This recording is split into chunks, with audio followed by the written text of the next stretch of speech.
Nous allons parler d'une société en plein essor à présent. Elle s'appelle MS et elle est spécialisée dans le traitement des boues et la valorisation du granulat. Aujourd'hui, elle a inauguré ses nouveaux locaux à Vermonton, dans le Puy-de-Dôme. Une véritable réussite pour cette entreprise familiale qui réalise 50% de son chiffre d'affaires à l'export. Christophe Jouvente et Pierre-Olivier Bell. Vous avez une eau sale avec des fines. Les fines, ça va être de l'argile, du sable et du gravier. En sortie, vous obtenez le sable et le gravier essoré.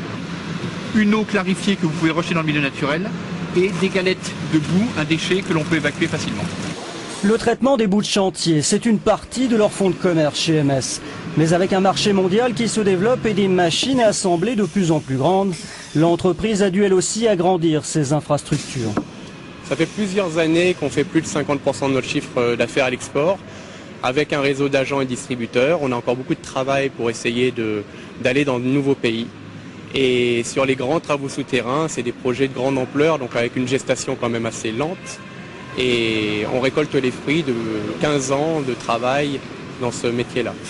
Leur dernière grosse affaire, c'est l'obtention du retraitement des boues de chantier sur les travaux d'extension de la ligne de métro Queens Manhattan à New York. L'entreprise a également touché à la Chine. Quant à cette machine, elle devrait bientôt partir en Turquie. Nous voulons rejoindre l'Union européenne, mais pour ce faire, nous devons effectuer de nombreux changements. Les lois sur l'environnement, sur les constructions sont en train de changer.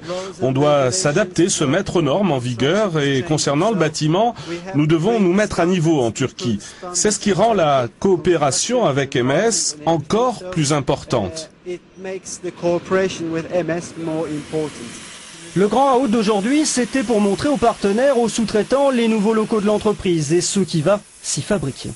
C'est très solide parce que simplement c'est des capitaux propres et des capitaux familiaux qui restent à l'intérieur et qui vont gérer cette entreprise sans appui de capitaux qui viendraient de l'extérieur, avec une certaine liberté pour innover, parce que c'est le plus important, ce que je peux constater dans une entreprise comme celle-ci, c'est le sens de l'innovation.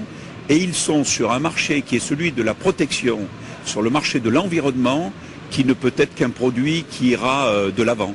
Optimiste, l'entreprise auvergnate cherche en ce moment une quinzaine de collaborateurs. Elle espère passer à terme de 70 à 100 salariés.